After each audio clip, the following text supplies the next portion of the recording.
Tumigil tayo sa pagsosolve nung example 3.5.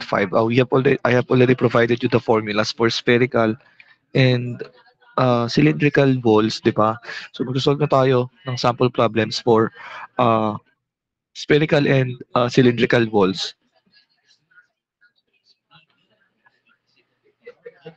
Magdi-discuss ka ba? Bakit ka naka-present ng screen?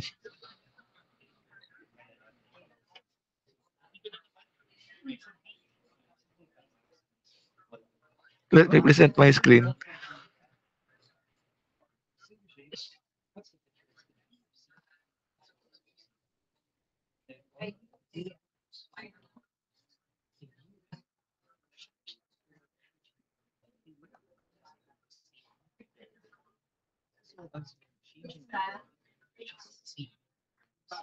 Kita na ba ang screen ko?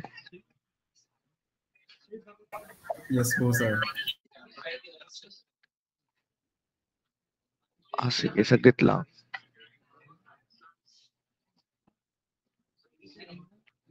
Bakit di pa siya kita sa akin? Saglit lang, guys.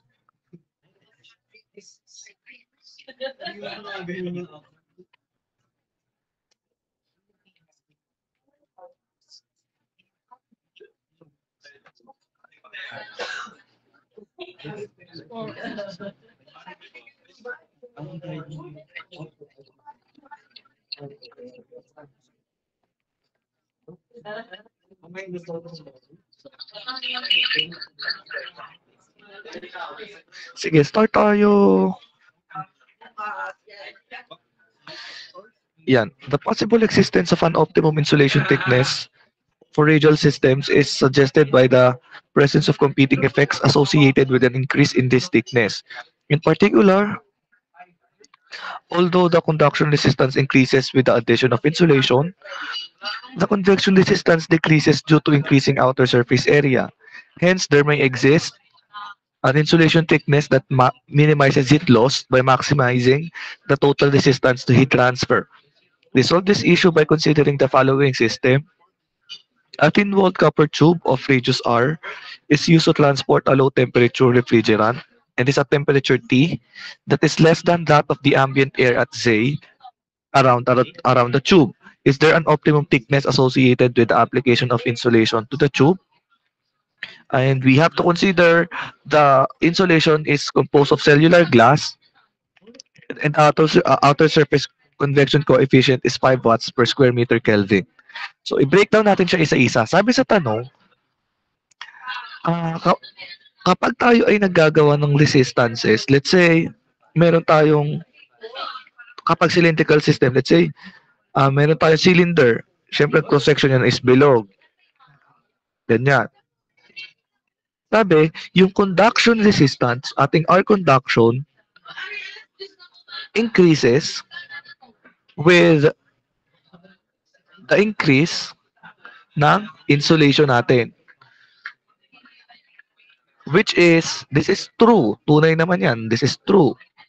Kasi, di ba, kaya nga tayo naglalagay ng insulation, ng insulator para maiwasan natin na magkamero ng heat losses and heat gains. Let's say, di ba, let's say, meron tayong insulation dito. Ibig sabihin, pag naglagay tayo ng insulation dyan, taas yung resistance natin, magkakameron tayo ng resistance. So, pag nagkameron ng resistance, therefore, bababa naman ang heat rate natin ng conduction. Bababa ang heat rate ng conduction. Different siya pagdating ng convection resistance. Pag naman naglagay tayo ng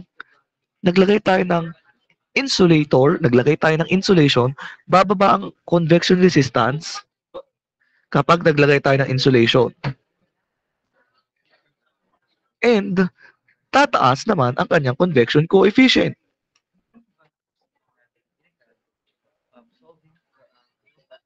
It's also true. Yan yung sabi sa tanong. Sabi, pag naglagay tayo ng insulation, bababa ang convection resistance, tataas ang convection heat rate. Bakit? 'Di ba? If you can recall, ang formula natin ng convection ay HA minus T ambient. So therefore, tataas yung area natin kasi 'di ba, ang kino-consider nating area dito is area ng outer surface. So ibig sabihin, mas malaki yung radius niya. Tataas kung ang radius ng ating inner cylinder is R, then the other one is R1.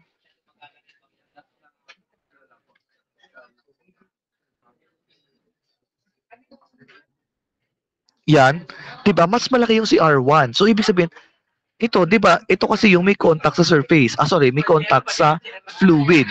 May contact sa fluid. So therefore, area na yung i-consider natin, that's pi over 4 d squared. So mas malaki yung area niya. So pag lumaki yung area niya, tataas si convection. Tataas si convection. So therefore, pag tumaas si convection,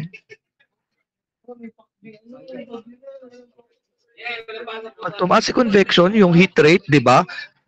Inversely proportional siya sa resistance. Pag tumaas ang heat rate ng convection, bababa ang kanyang convection resistance.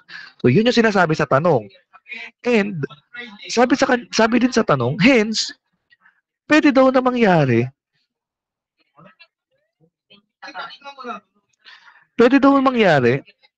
na if we apply insulation, mama-maximize yung total resistance. Sabi, if we apply insulation, magkakameron tayo ng maximum resistance. Maximum total resistance. Pwede daw mangyari yan, sabi sa tanong.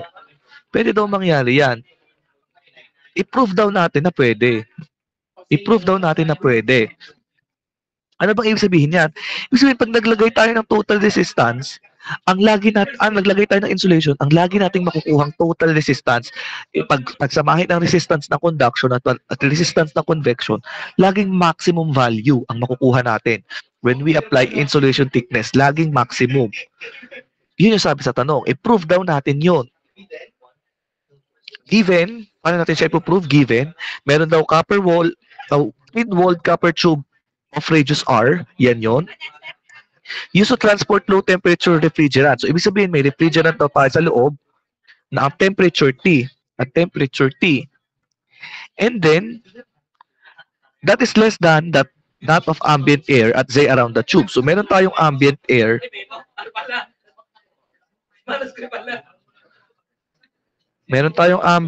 Let's say, ito, T ambient. Na ang sabi, itong temperature T is less than of our ambient temperature. So, ibig sabihin, meron tayong fluid doon, ambient air. Therefore, since sabi, mas maliit daw yung temperature ng refrigerant at mas malaki yung sa ambient air, ibig sabihin, the heat transfer is going inside the tube. Papunta dito. Kasi higher temperature yung ating ambient air. So, tinatanong, ano daw yung thickness? Ano ba yung thickness na tinatanong? Ito po. Ano daw thickness, optimum value ng thickness na to?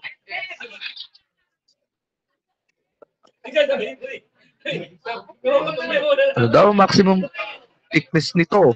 Para makuha natin yung maximum total resistance. So, in this case, since tinatanong, wala tayong binigay na kahit anong value and we are just asked to find kung pwede ba talagang maximum yung total resistance or minimum. Therefore, we again, gaya na sabi ko, we are going to use optimization through maxima and minima sa differential calculus nyo.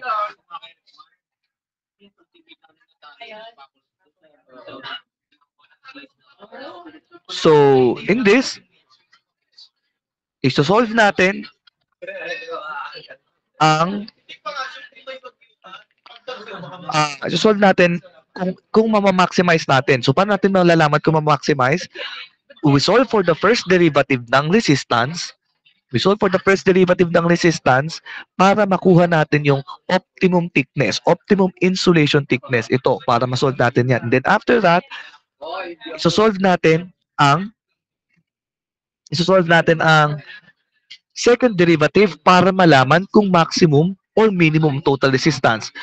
Sa concept ng maxima minima, kapag negative ang na-solve natin, ito ay maximum. Pag naman positive ang na-solve nating sagot, that will be minimum. So dapat makuha natin ay negative value mamaya para masabi natin tunay yung sinasabi ng problem na pag naglagay tayo ng optimum thickness, maximum yung makukuha natin. Dapat negative yung masolve natin. So yon. And let's start. Assumptions. Ano mga assumptions natin sa pagsosolve?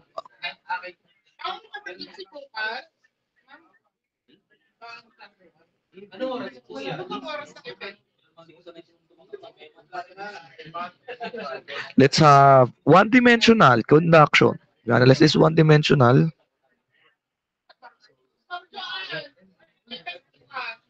conduction in radial direction. Radial siya kasi cylindrical yung na-analyze natin. Then, constant properties.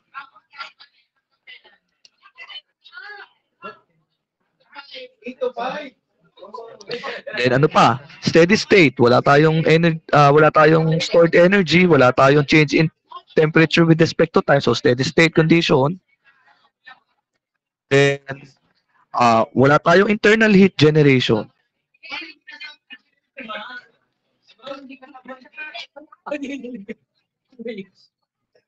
Yan. So guys, tandaan, kapag itong apat na to ay present lagi sa assumptions nyo. Laging ganyan yung assumptions nyo, yung apat na yan. You can solve for using thermal circuit. Tandaan yan ha. We can analyze using thermal circuit. Pag yan apat. Then kapag may lima, kapag ang panlima ay both surfaces are adiabatic or perfectly insulated or adiabatic, pag yung lima ang assumption, then ang gagamitin yung alternative conduction analysis. Eh since hindi naman sinabing adiabatic yung surface, so pawiin natin. So yan, so gagamitin natin thermal circuit tayo pag nag-solve. Thermal circuit.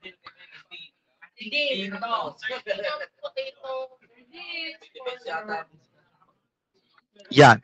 So magta-thermal circuit tayo.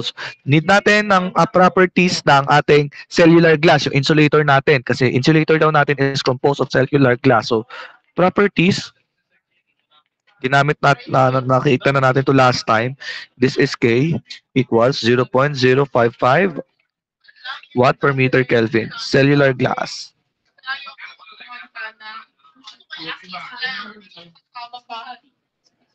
Okay, kung naman, bababa na ako din eh. Sasakay na.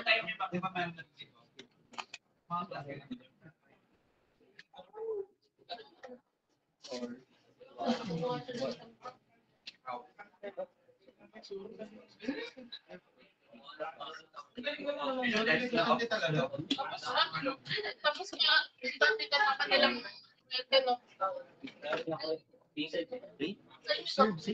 madalas mawala ng kuryente.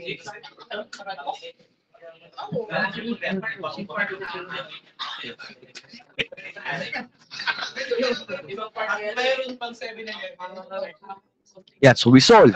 Again, di ba, ang hinahanap natin is the maximum total resistance. So kuhanin natin ang equation or gawan natin ng thermal circuit.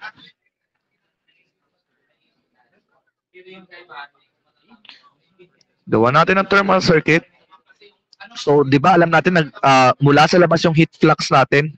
Let's say this is heat flux na Q double prime, heat flux. So, that's Q double prime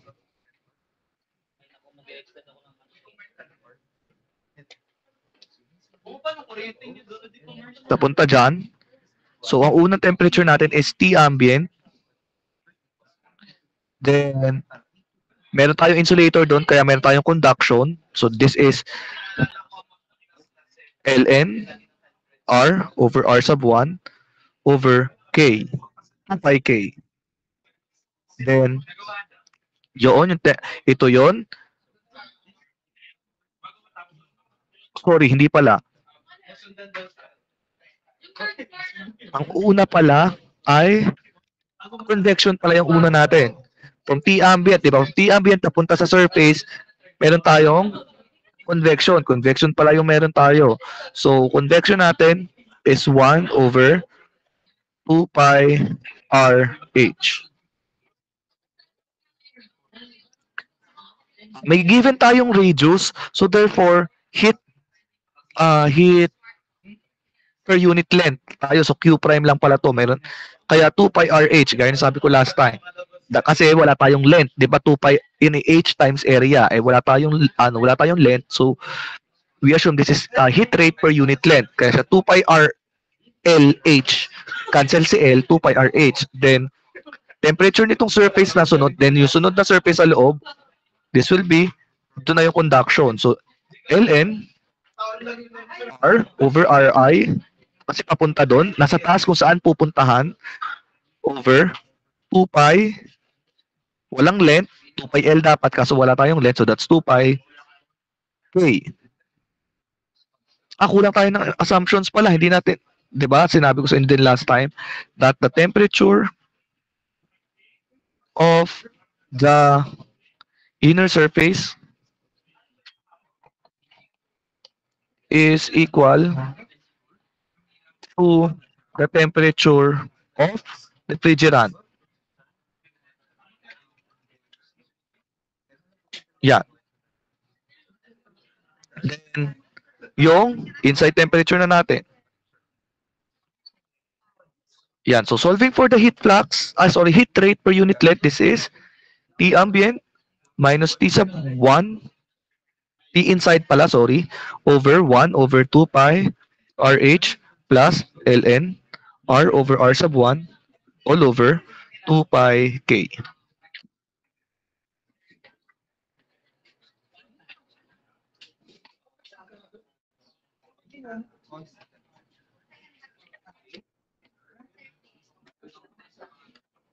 Yan. Then, syempre, again, di ba, ang kailangan natin is maximum or minimum total resistance. Yun yung hinahanap natin. So, ano ang total resistance natin? R total equals 1 over 2 pi RH plus ln R over R1 all over 2 pi K. So, again,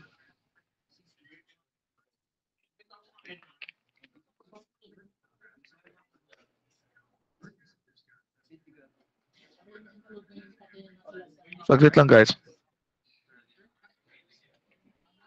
Yan. So, 1 over 2 pi RH plus ln R over R1. So, again, di ba, need natin malaman kung minimum or maximum. So, need natin mag-second derivative. Daan tayo, i-derivative natin siya. First derivative is dr over dr. Wherein this will be equal to 0. Dapat i-equal natin siya sa 0 kasi sa unang derivative, we are getting the critical point. And yung critical point natin dito is our insulation thickness. So, derivative natin ito. So, again, para mas madali, 1 over 2 pi h, tapos 1 over r, plus 1 over 2 pi k, ln r minus ln r1. Para tayo ay udv plus vdu pag nag-solve tayo. So, this will be equal to, pag dinerivative natin yan, napakita ko na siya sa inyo last week, this is 1 over 2 pi kr minus 1 over 2 pi r squared height. So, dito, naka-equate na natin siya sa 0. Ilipat natin itong term na to. So that is 1 over 2 pi kr equals 1 over 2 pi r squared height. You cross-multiply this papunta dito. So this will be 1 equals 2 pi kr over 2 pi r squared height. Cancel, cancel. Itira. Ito, makakancel yung isang r. May matitirang r sa baba. You cross-multiply r sa kabilang side. This will be r equals k over h. So this is our critical point. This is our critical point or our optimum thickness, optimum insulation thickness. Ito. So ito ngayon yung gagamitin natin sa second derivative. Pag nag-second derivative tayo niyan, second derivative ng resistance with respect sa radius, this will be equal to negative 1 over 2 pi k r squared plus 1 over pi r cube height. Ito. Now, ito na yung derivative natin. I don't know kung na-solve natin siya last week. Hindi ko na kung saan tayo tumigil. Pero alam ko, tanda ko na-solve natin to. So, we substitute yung r equals k over h dito. Kasi ito na yung equation natin. Ito na yung second derivative. So, we substitute negative 1 over 2 pi k over h squared plus 1 over pi k over h cube height. Yan. So, we simplify. We simplify.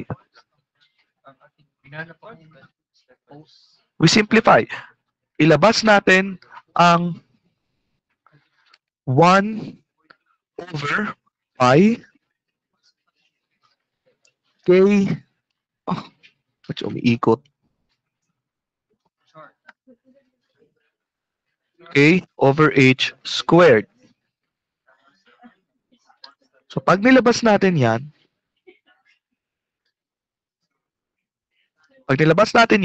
anong matitira sa first term? Sige, unahin muna natin to positive. Ito muna. Ito muna ang ilagay natin sa harapan para positive. So, pag naglabas tayo ng 1 over pi k over h quantity squared, matitira ay, dito ay k over h at saka h, di ba? So, we cancel this. This is 1 over k. Again, ito yan. Naglabas tayo ng 1 over pi k over h squared. Kaya may natirang isang k over h cancel. Kaya siya 1 over k. Then, the other one, minus siya kasi minus to. So, nilabas natin ang 1. Nilabas ang 1 over pi k over h squared. Ang natira ay 2k. 1 over 2k. Therefore, you simplify palalo. This is 1 over pi k over h squared. Excuse me. LCD. 2k. 2k divided by k is 2 times 1. That's 2 minus 1. This will be 1 over pi k over h quantity squared. 1 over 2k. Now, you distribute or you simplify. Gawin na lang natin siyang, pagsamahin na natin siya. So, this will be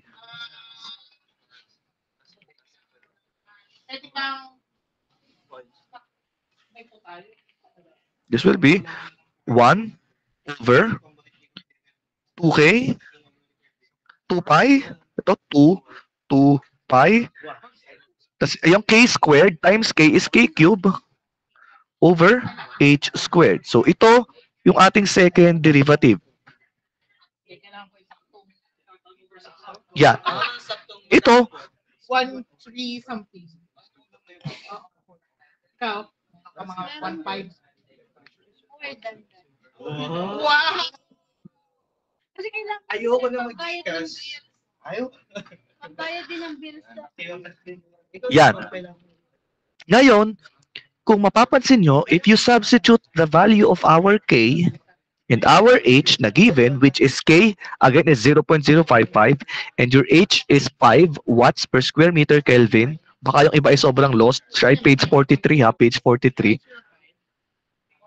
Yan, if you substitute it, you will be given or you will have a value of resistance as a positive number. Diba? Positive number ang lalabas dyan. Pag you try to substitute, lalabas yan positive number. And diba, pag minimum maxima, sabi natin kanina, kapag positive ang lumabas, siya ay minimum.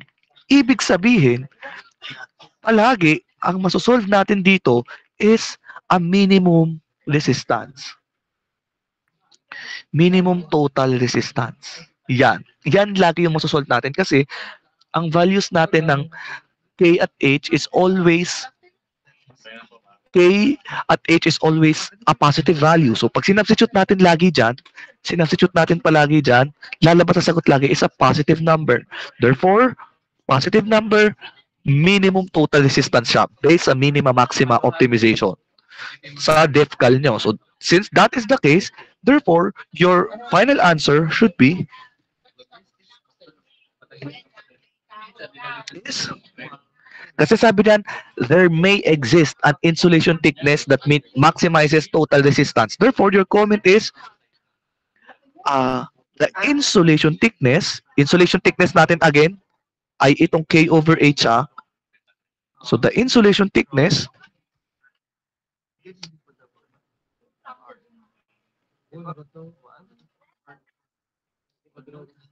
that maximizes, sabi diyan, maximizes total resistance, that maximizes total resistance does not exist. So, dapat ganyan yung comment nyo. Hindi siya nag exist. Bakit? Kasi nung nag-analyze kayo, minimum ang nasosolve natin. Minimum total resistance. So, your conclusion or your comment is, the insulation thickness that maximizes total resistance does not exist. So, yan. So, this is the solution to sa example natin. Ibig sabihin, kahit ano pang insulation thickness yan, laging minimum resistance yung masosolve natin. Yan. So, ganyan. So, sinong may tanong, naintindihan ba yung process? Kasi last week, dito tayo natigil. I hope you were able to recall the discussion.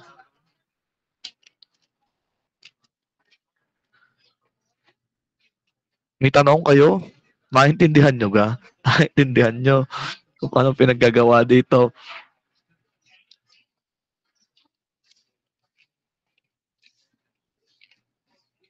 Ano, sino may tanong?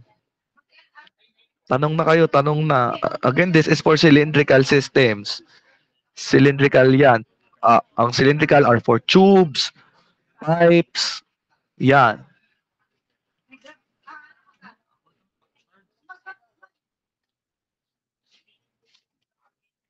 Walang may tanong? Sigurado kayo?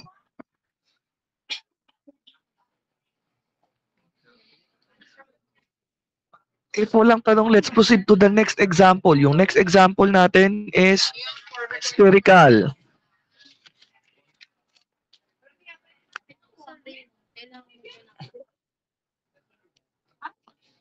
Anong Gcash?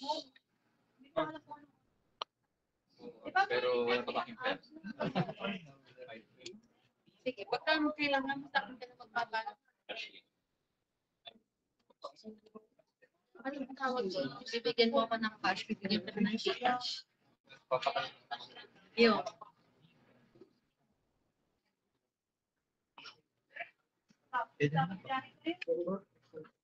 Saglit lang guys, bakit siya naging ganito? Ayaw niyang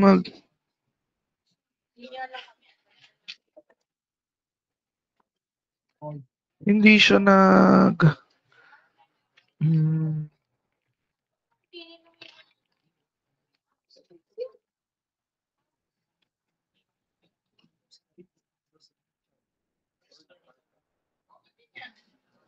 kasi naka-unlimited.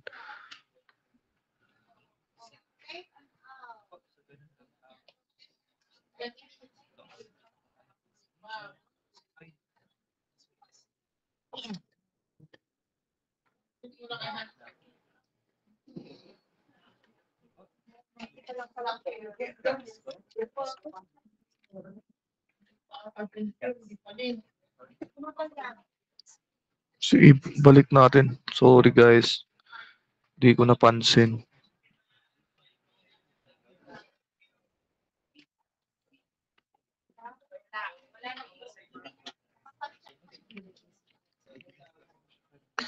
Sige.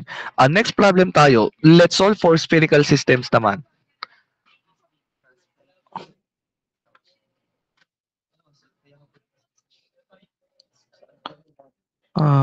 Ano ba tong ibang Bakit yung naging ganyan? A for vertical.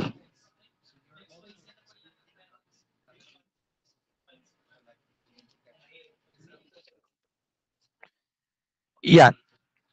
Solve tayo ng spherical. Page 45.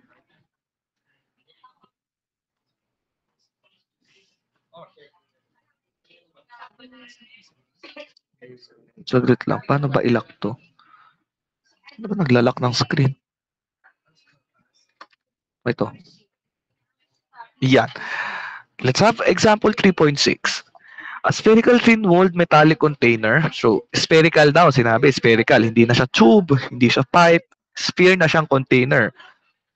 It's used to store liquid nitrogen at 77 Kelvin. Let's say, ito yon. Ito yung ating spherical container. Ito yung kanyang cross-section. Siyempre, pabilog pa rin ang cross-section niyan. So, spherical, may liquid daw tayo na 77 Kelvin sa loob. Ito daw ay may 77 Kelvin sa loob. The container has a diameter of 0.5 meters. So, ibig sabihin, ang radius niya ay 0.25 meters. And then, covered with evacuated reflective insulation composed of silica powder. So, meron daw insulator dito. Naglagay tayo ng insulation dito. Composed of silica powder.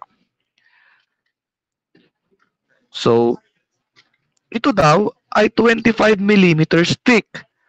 Ito. So, this is 0.025 ang thickness. Therefore, ang kanyang radius ay 0.25 plus 0.025. Ang radius niya, let's say this is R1. This is R sub 0. R1 ay equal sa 0.275 meters. Yung total niya. Kasi may thickness nga daw tayo na insulator na 25 millimeters. And yung outer surface ng ating silica powder is exposed to ambient air. Exposed to ambient air. So, meron tayong ambient air dito na equal sa 300 Kelvin. Convection coefficient is 20 watts per square meter Kelvin. Then the latent heat of vaporization, let's say that's HFG. Enthalpy, the heat of vaporization is 2 times 10 to the 5th joule per kilogram. And density equals 804 kilogram per cubic meter.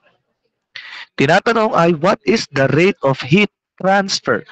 Rate of heat transfer Q. Ano daw yan? Hinahanap natin is Q, heat transfer rate, heat rate, Q, in terms of watts. And ano ang rate of liquid boil-off? Liquid boil-off, that is your volumetric loss, volumetric heat rate loss. So yan.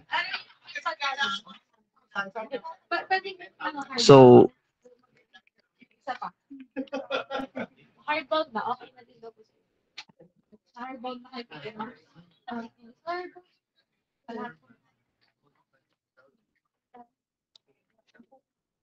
yan. So, yan yung ating system.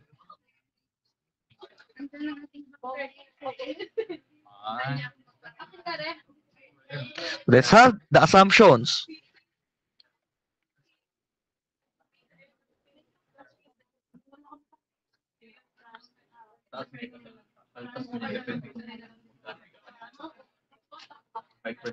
Assumptions, syempre, again, one-dimensional.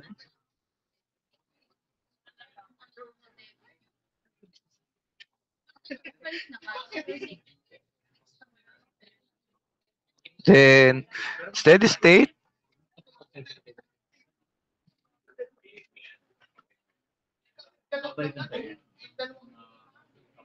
Then, may internal heat generation ba? Wala. So, no internal heat generation.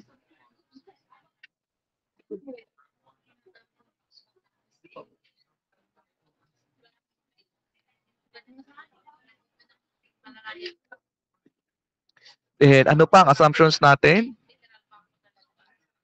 Constant properties.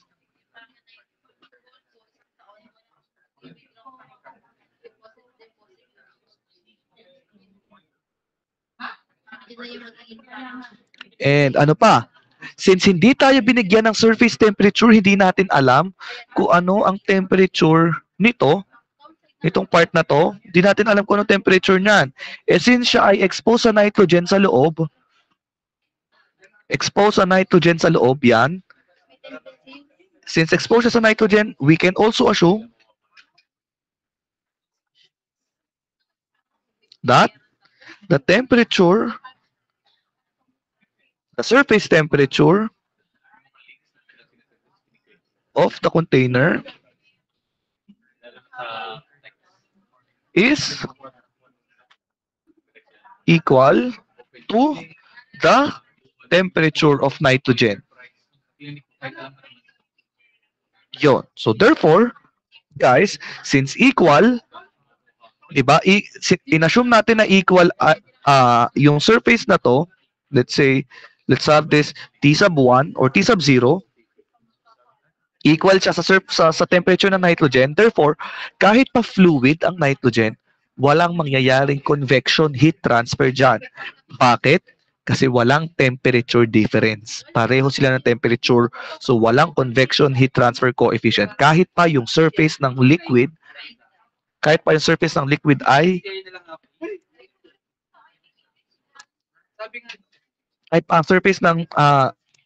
spherical container natin ay exposed sa fluid, walang convection doon kasi again, equal ang temperature. You assume equal, therefore walang temperature difference. So, yan. I hope you are understanding that point. The next ay properties.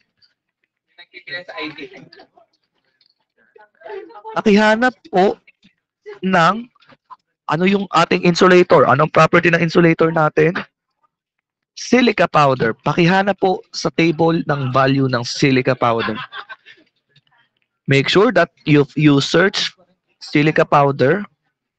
You look for silica powder. This is evacuated and reflective. You search. You find the value sa table. I think this is a table 8.3. Give me the value of K at 300 Kelvin.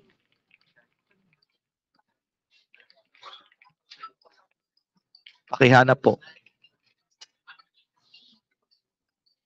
0.0017 po. 0.0017. I hope you guys saw the value as well. So yan. And gaya ng sabi ko guys, since siya ay one-dimensional conduction, steady state condition, no internal heat generation, constant properties, we can solve this using thermal circuit.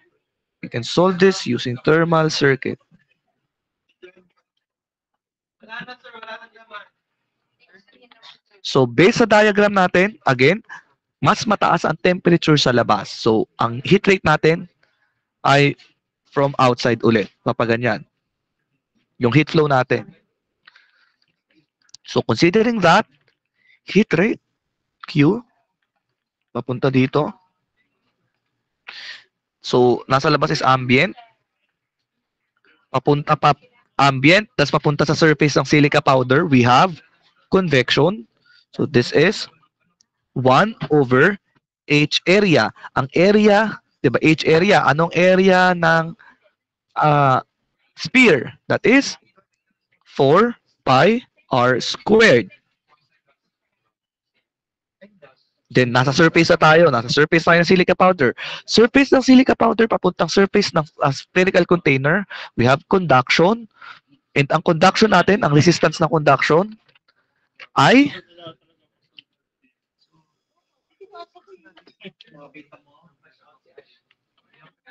Wow! Manlilibre si Ashley. R2 minus R1.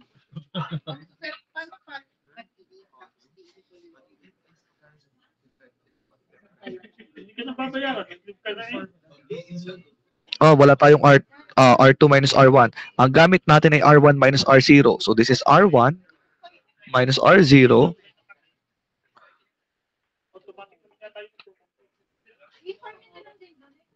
R1, ano nga form natin? Ng resistance pag conduction, R1 minus R0 4 pi K R0 R1. Yan. May resistance tayo dyan. Then, nasa surface na tayo ng nasa surface na tayo ng container. Wala na yung kasunod. So, this is T. T. Yan. So, this is how we solve for our heat flux. Sorry, heat rate pala to. Heat rate. Ang tinatanong, heat rate. So, from this, meron na tayong dalawang temperature. So, we can solve this. You can just substitute. Where in your Q is equal to T ambient minus your temperature T over 1 over H 4 pi r squared minus r sub 1 minus r sub 0 over 4 pi k r0 r1. So you substitute T ambient is 300 Kelvin. Temperature inside or temperature ng surface natin ng container is 77 Kelvin over 1 over H. Ang H natin ay 20 watts per square meter Kelvin or pi. Radius natin, ano i-consider nating radius? Ano yung may contact sa surface? So that is yung R sub 1 natin. R sub 1 is 0.275.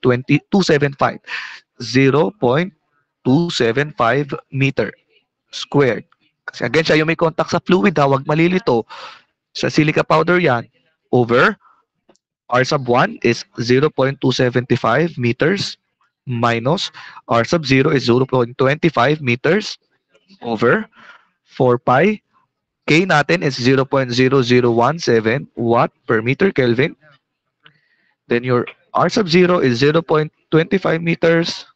Then 0.275 meters. You solve and give me the value of Q.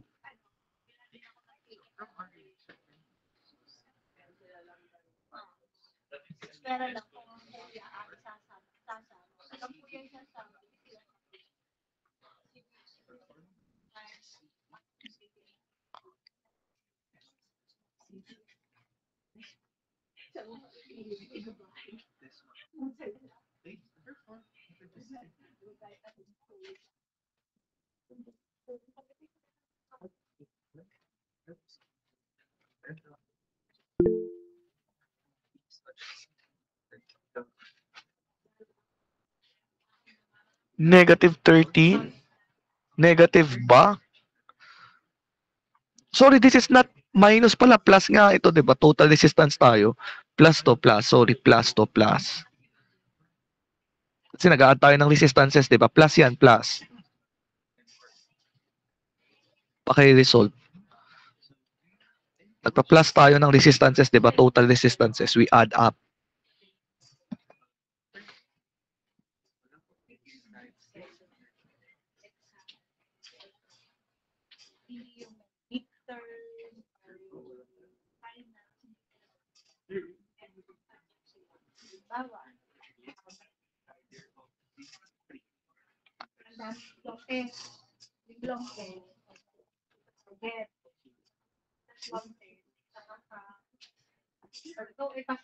Ano pong value ng Q? Give me the answer. Give me the values po. Anyone? Paki-solve.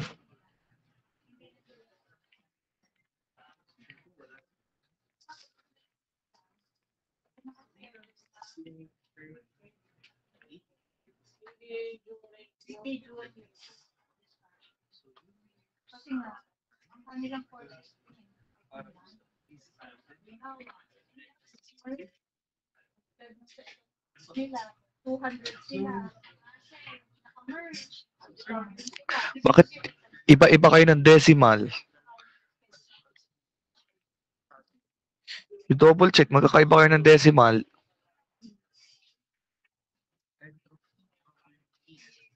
Yun. Let's, siguro tama tong ano. Kasi dalawa na kayo nagsagot. 13. 13 point.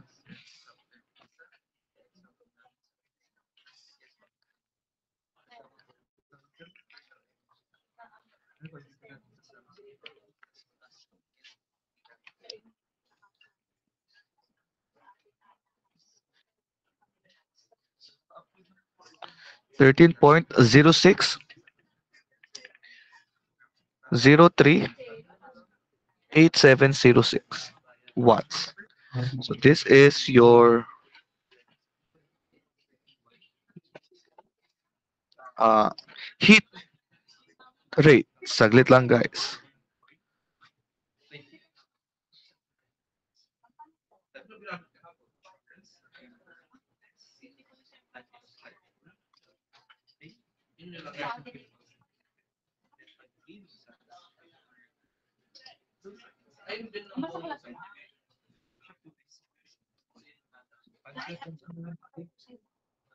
Saglit lang guys, magcha-charge lang ako.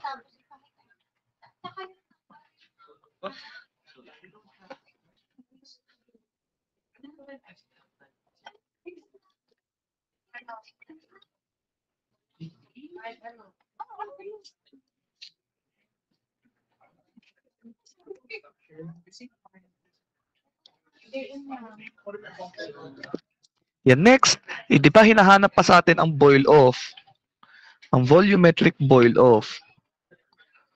So, to solve for volumetric boil off,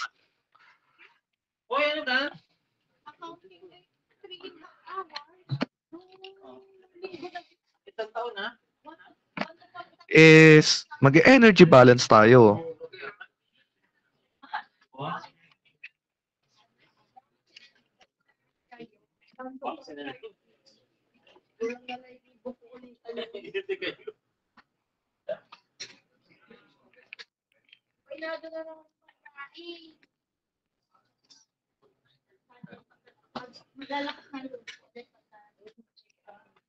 So mag-energy balance tayo. Since 'di ba guys, if you will analyze, yung heat flow natin papasok nung tube. Ibig sabihin, that is our energy coming in.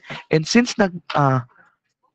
tayo ay nagpapasok ng heat or there is an addition of heat papunta sa system natin, ang mangyayari sa liquid nitrogen, nagve-vaporize yan. So, merong energy na lalabas na magve-vaporize yung ating liquid nitrogen.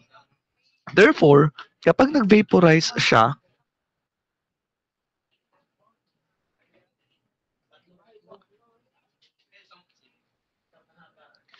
ibig sabihin, our energy coming out is your mass na nagve-vaporize or mass of that nitrogen na nagve-vaporize times its latent heat of vaporization. Eh, since ang hinahanap sa tanong is boil off, so you get the volumetric boil off by getting the mass through density times volumetric boil off, yung HFG. So you solve for this, 13.06038706 watts equals your density is 804 kilogram per cubic meter. Then your density times your latent heat of vaporization is 2 times 10 to the 5th joule per kilogram. You solve for your volumetric boil off. This is in cubic meter per second. So, ano pong sagot? Pakisolve po.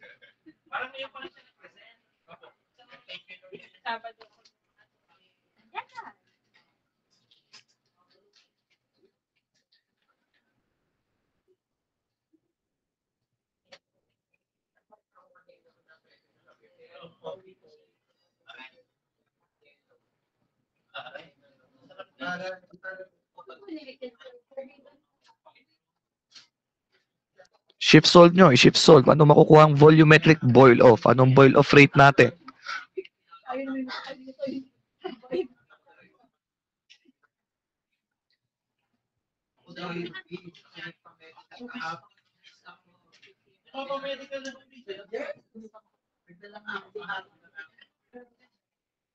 Anong sagot, guys? Substitute. Anong sagot? 8.122. 1312. 8.122, 131, 1312 times 10 to the negative 8. So this is your boil-off rate. Ibig sabihin, ganito yung volume na nag-e-escape na nitrogen because of the addition of heat. Ganyan kalaki yung volume ng nitrogen na nag-vaporize. Yan. So this is how you solve your cylindrical and spherical systems. You remember, kasi again guys, kung natatandaan nyo magkaiba, ang formula pag spherical at cylindrical. Magkaiba ang formula. So, you better be familiar and know the formulas. Yan. So, do you have any questions po? Bago tayo mag-proceed sa last part ng ating discussion, which is volumetric heat or systems with energy generation. May tanong? Bago tayo mag-proceed doon, may tanong?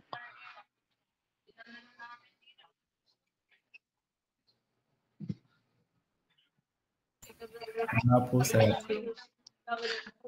Sige, sure kayo ha. Kung wala kayong tanong, let's proceed with the next.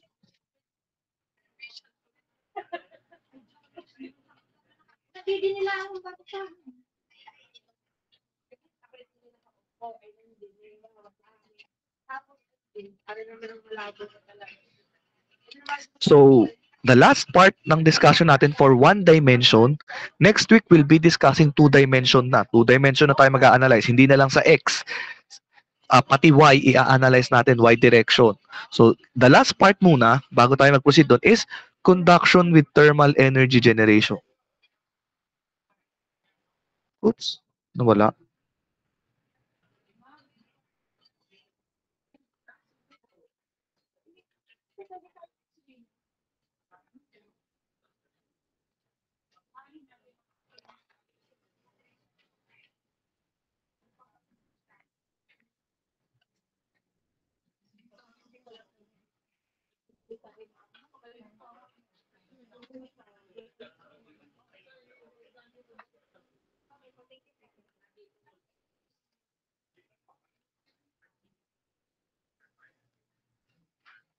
Yan.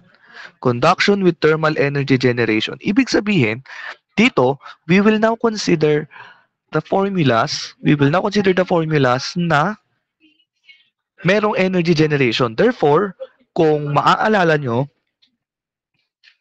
'di ba? From our heat diffusion equation, given constant properties, steady state conditions, and one-dimensional conduction, ang natira doon is d squared t over dx squared. Considering no internal heat generation din, walang internal heat generation, equals 0. 'Di ba? Dito tayo nagmumula, dito tayo nagmula ng pagsasolve. Since meron ng internal heat generation, so babalik diyan yung d squared t or the second derivative of temperature with respect to x plus your heat generation Q mole over K equals 0. So dito tayo magbe-base ng ating temperature distribution. Dito tayo magmumula ang temperature distribution natin. And that temperature distribution, kung natatandaan nyo sa exam, 'di ba? Meron din tayong thermal energy generation doon. Ang pinakaiba lang, binigay sa atin ang temperature distribution. So, madali lang yung gagawin doon. You will differentiate the temperature distribution and then you substitute. Ganun lang. Dito sa concept ng conduction na dito, sa pag-analyze natin dito, wala tayong temperature distribution. We will solve it manually. So, solve natin siya nang walang given na temperature distribution. Paano? So, let's say, plain wall. Let's say plain wall.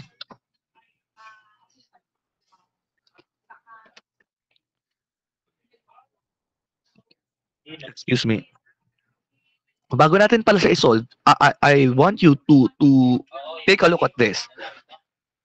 If you can remember, on our first meeting, 'di ba? Kapag we analyze a plain wall, a simple wall, let's say this is your surface temperature 1 and surface temperature 2, given na siya ay one-dimensional, steady state condition, constant properties, and then uh, siya ay no internal heat generation, yung temperature gradient natin ay linear. In 1 degree lang, linear. So, ibig sabihin, pag i-graph natin yan, yung temperature distribution yan, papaganyan, linear lang. Pero, kapag meron ng internal generation, internal heat generation, let's say, ito na yung wall natin, ganito na yung wall natin, ito, and magkaiba ang surface temperature ni 1 at surface temperature ni 2, yan, meron na tayong internal heat generation na tayo sa system natin, sa wall natin, merong heat generation dyan, ang itsura na ng graph niyan, yung temperature distribution niyan ay papaganyan, parabolic na, medyo parabolic na siya, parabolic na yung ating graph. So, iyan yung pinakaiba. Kasi again, hindi na siya linear. Kasi di ba, if you analyze our equation sa Fourier's law, linear ang lumalabas na equation natin doon. Eh, ngayon, since tayo ay considering heat generation din, magiging parabolic na siya. So, ganyan yung itsura ng ating temperature distributions. Parang gusto niya, kapag nag-apply siya ay back to 1. So, kuhanin natin yung temperature distribution nitong plain wall, given na may heat generation sa loob, constant properties pa din, one-dimensional at steady state. Considering, kuhanin natin ang temperature distribution nito. And magkaiba ang temperature ni 1 at ni temperature ni 2. And since pag ganyan plain wall, we are going to have a mid-plane. Meron tayong mid-plane wherein mid-plane natin is this is at x equals 0. Then your left side is x equals negative L and your right side is x equals positive L. So we evaluate it like that. So i-derivative natin to. I-solve natin pala siya, i-integral natin. So that's d squared t over dx squared equals negative q over k. Ilabas ang isang d over dx. dt over dx equals negative q over k. Yung integral. So matitira dito is dt over dx equals negative q over k x. Magkaka-x kasi mayroon tayong dx dito.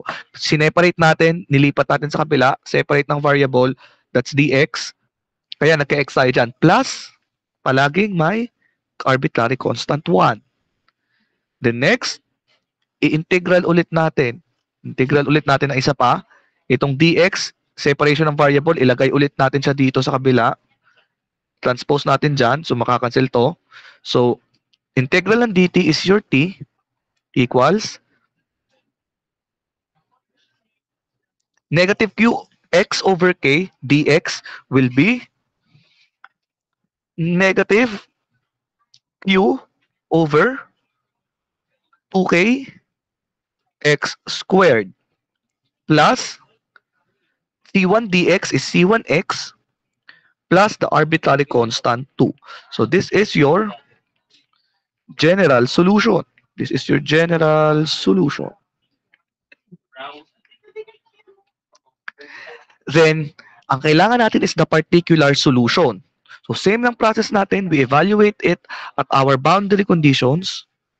Boundary condition 1 wherein our x is equal to L and the boundary condition 2 is at x equals negative L. Yan.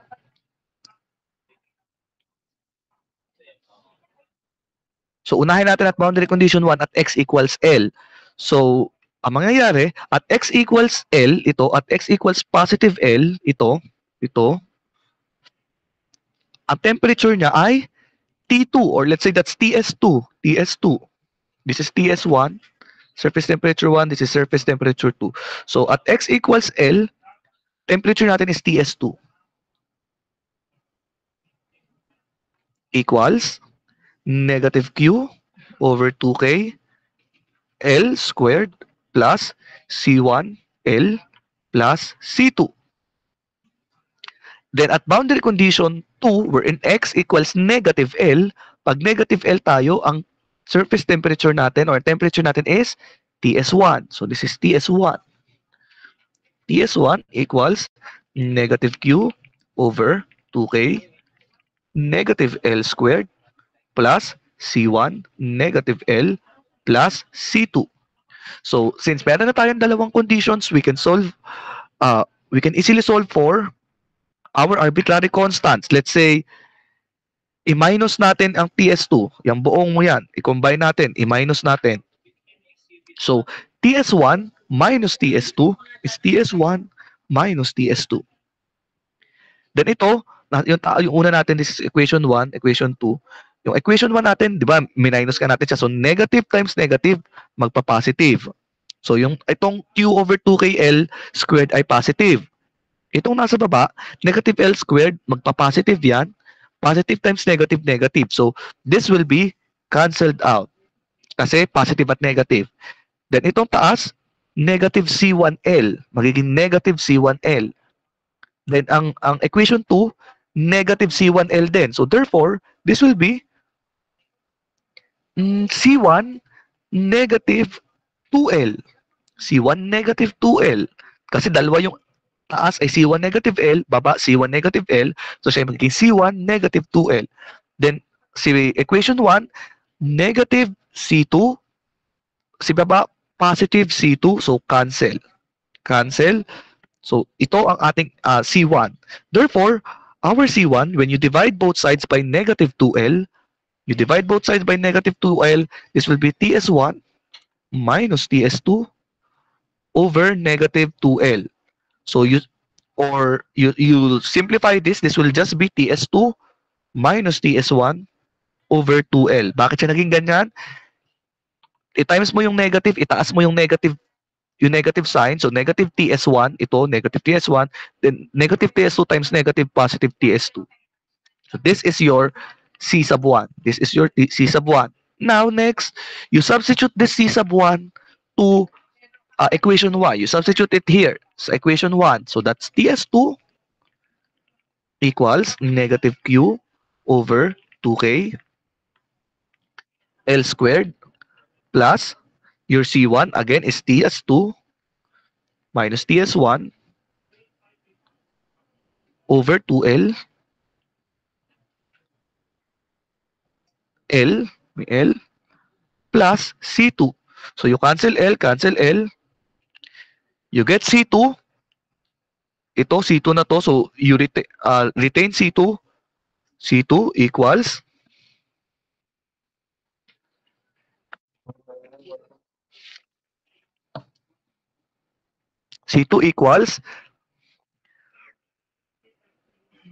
TS2, ito TS2, retain TS2. Ilipat si negative Q chuchu, ilipat siya pa right side para maging positive Q over 2K L squared. Tapos si TS2 minus TS1 over 2, ilipat sa kabila, magiging negative TS2 minus TS1 over 2. Yan. Then, you simplify C2. Ito, di ba? Ito ay negative TS2 over 2. Tapos ito negative TS1 over 2. So si TS2 minus TS2 over 2, that will be 1/2. May matitira tayong 1/2 na TS2. So that's Q over 2K L squared. Again, TS2, 1 TS2 minus TS2 over 2, that will be 1/2, positive 1/2. So that's positive 1/2 TS2 minus ito TS1 over 2. So that's 1/2 TS1, sorry. So that is Q over 2K L squared plus, or you can combine this TS2 minus TS1 all over 2. So this is your arbitrary constant 2. You substitute arbitrary constant 1 and arbitrary constant 2 to our general solution. So that will be T equals, ano general solution? Negative Q over 2K. So that's negative Q over 2K times X squared plus C1X. So C1 natin plus C1X. So plus plus TS2 minus TS1 all over 2L X plus C2. So your C2 is Q over 2K L squared plus TS2 minus TS1 over 2. Yeah, so this is our temperature distribution. So we combine like terms. Ito, pag-combine natin ito at ito. By factoring out, mag-factor out tayo dyan ng Q over 2K. Let's say,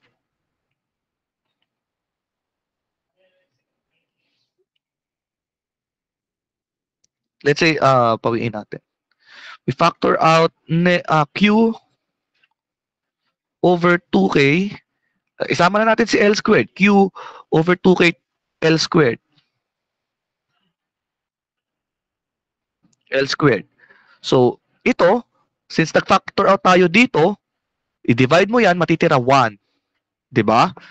Tapos, itong finactor out mong QL squared over 2K, dito mo siya kuhanin. So, finactor out mo si Q.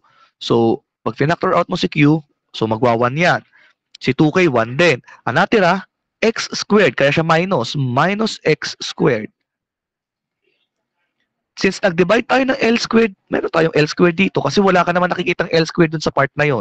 We divide, so pag minultiply mo itong QL squared over 2 kaysa negative X squared over L squared, ito ang lalabas. Pareho lang. So yan.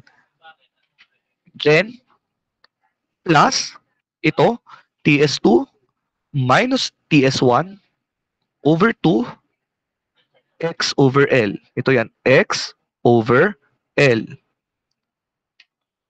Plus, ano pa natira? Ito. Plus, TS2 minus TS1 over 2. So, kaya, i-check nyo sa book, this is our temperature distribution. Given na magkaiba ang surface temperature 1 at surface temperature 2. This is your conduction with heat generation na magkaiba ang temperature 1 at temperature 2. Yan. Then, ano naman? Yan yung unang condition. Yan yung unang condition. That's your figure 26, page 47. Figure 26. So, yan yon. Tandaan yan temperature distribution na yan kasi gagamitin natin yan. That is at any point X na mayroong heat generation. Then how about, yan, meron tayong dalawang cases pa sa page 48. Paano naman daw kung yung wall natin,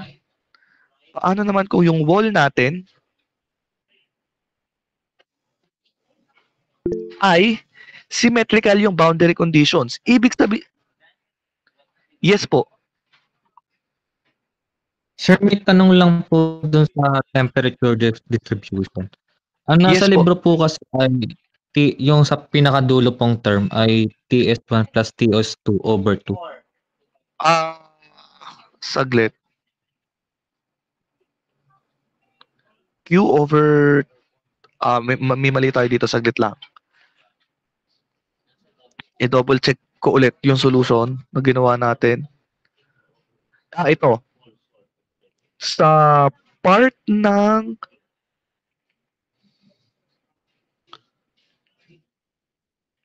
QL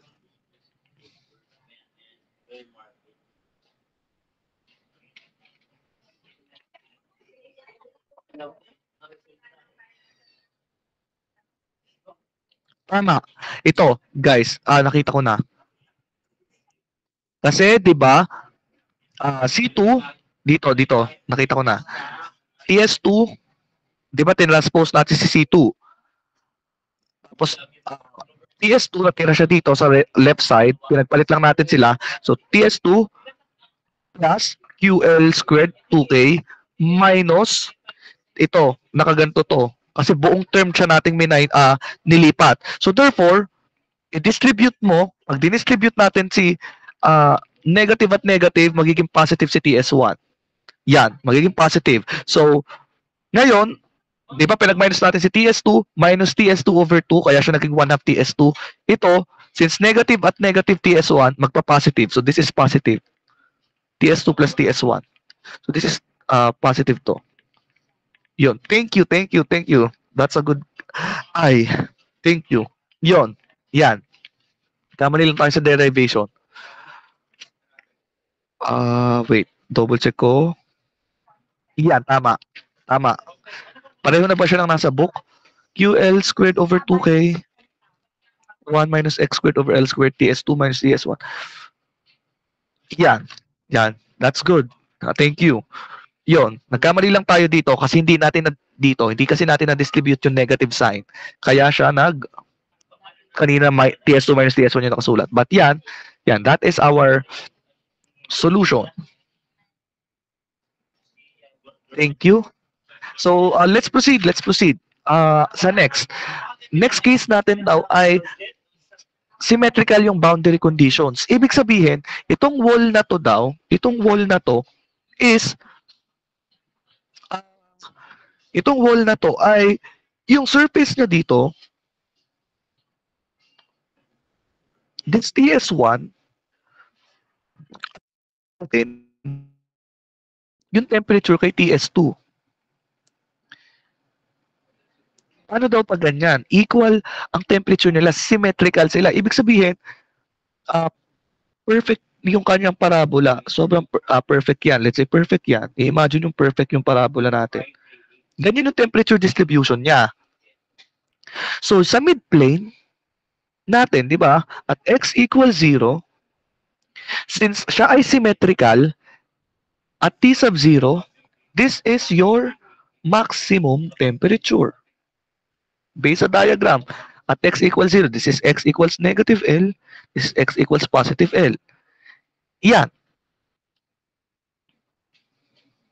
So, again, daming tuldok.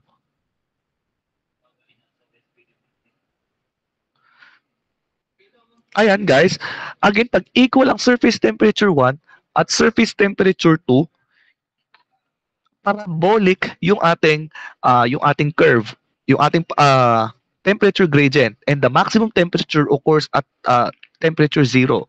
So, kapag in-evaluate natin ang temperature distribution dyan from the equation sa taas, since ang TS2 at TS1 ay equal to, so this will be cancelled out kasi equal sila, so magsi-zero ang sagot dyan, cancelled out. Since sila ay equal, pag pinag-add mo,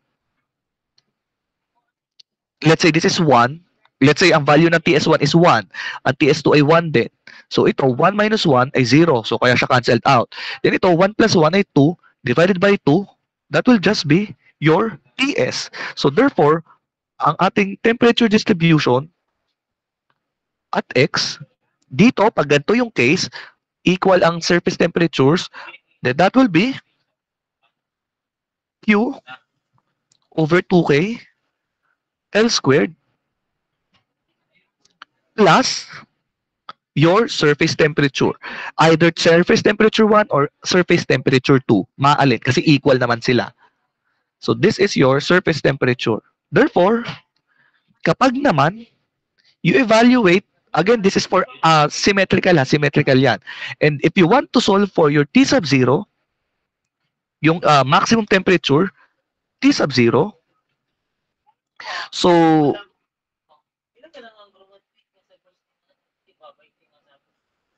T sub 0, so you substitute at x equals 0, so that will be, balik tayo sa original equation,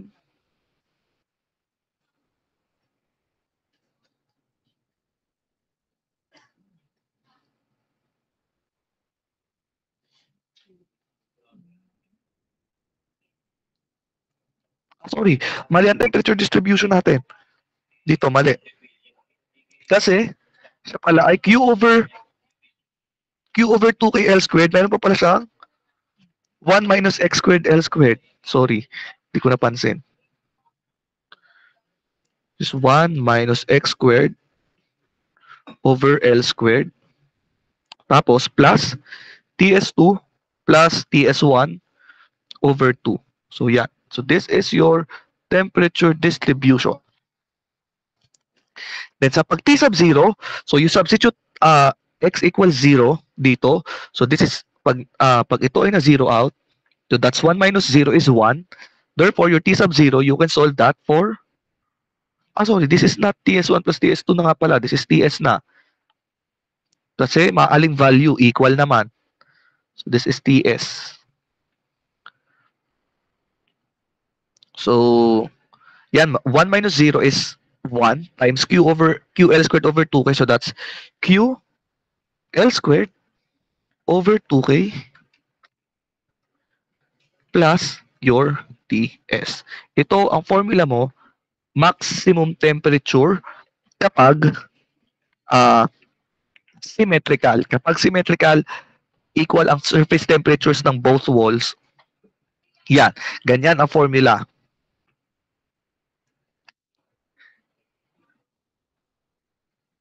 Iyan. So again guys, this is for systems with energy generation, may internal heat generation. Kaya nagiging ganyan.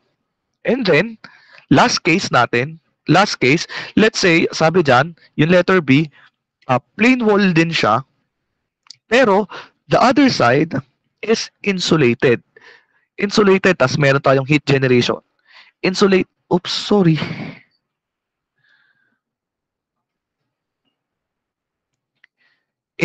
siya. Therefore, this is TS1 minus, this is TS2.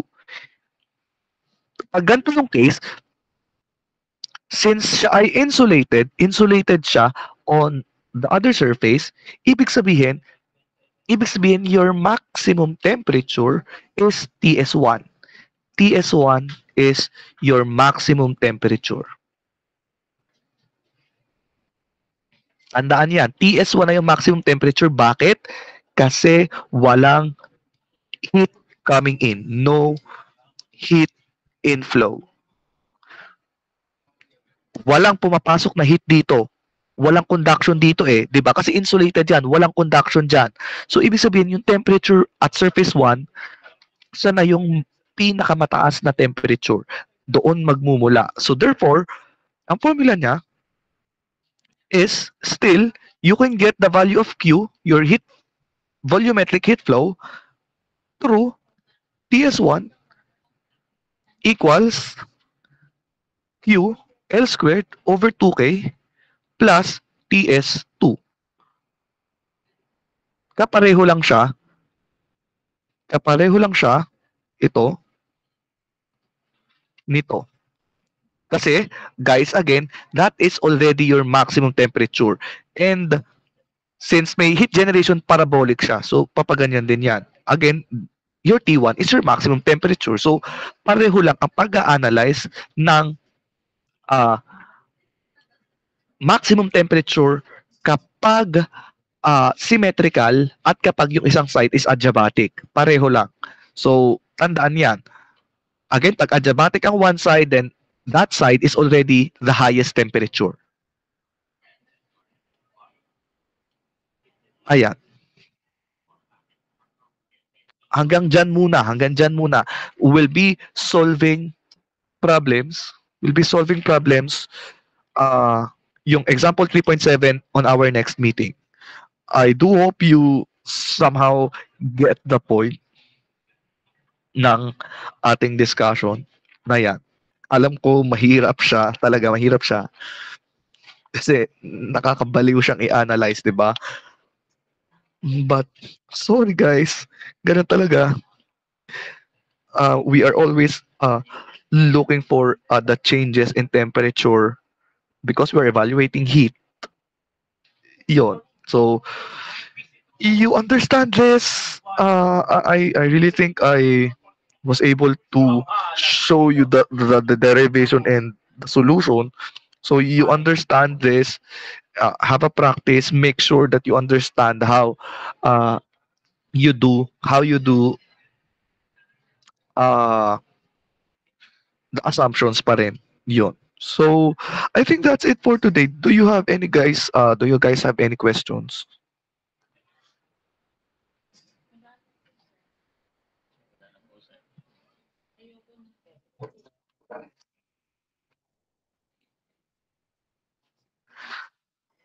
Sir, saan Ah, niyo po sa Google Classroom ang derivation?